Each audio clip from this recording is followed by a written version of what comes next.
हे पहा, महायुतीमध्ये जे दावे प्रतिदावे चाललेले आहेत हे जिवंतपणाचं लक्षण आहे, लोकहिताचं लक्षण दिसते असं माझं मत आहे। कोल्हापूर उत्तरची जागा याच्यावरती माजी आमदार राजेश क्षीरसागर यांनी जो हक्क सांगितला याबाबत आपण प्रश्न विचारलेला आहात। वस्तुस्थिती आहे की राजेश क्षीरसागर साहेब हे 2 वेळा या उत्तरमधून पूर्वी आमदार झालेले होते, त्यामुळे स्वाभाविक आहे की त्यांनी या जागेवर आपला हक्क सांगणं।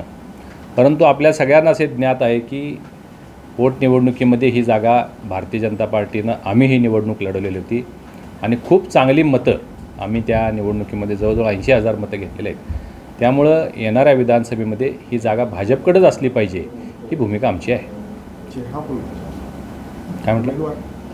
नाही, उमेदवार आमच्याकडे अनेक आहेत। तुम्ही महेश जाधव साहेबांचं नाव घेतलेलं आहे, राहुल चिकोडे साहेबांचं नाव आलेलं आहे, नाना कदम साहेबांनी ही निवडणूक लढवलेली आहे, कृष्णराज महाडिक इच्छुक आहेत, आणखीन 1-2 इच्छुक निर्माण होऊ शकतात। आता हा मी सांगितल्याप्रमाणे कोल्हापूरसाठी भाजपचाच आमदार या भविष्यामध्ये उत्तरमध्ये होणार आहे। उमेदवारी कोणाला द्यायची हा सर्वस्वी निर्णय हा पक्षाचा असेल। मग त्यामध्ये महायुतीचे सर्व नेते निर्णय घेतील, त्यामध्ये सन्मान्य मुख्यमंत्री असतील, सन्मान्य फडणवीस साहेब असतील, सन्मान्य अजितदादा असतील, आणि ते ज्या उमेदवाराला उमेदवारी देतील त्याच्या पाठीशी हे सगळे लोक उभे राहतील याची मला खात्री आहे। नाही, सर्वे मी अजून पाहिलेला नाही आहे, परंतु तुमच्या मनात जे आहे तोच सर्वेमध्ये नाव आहे।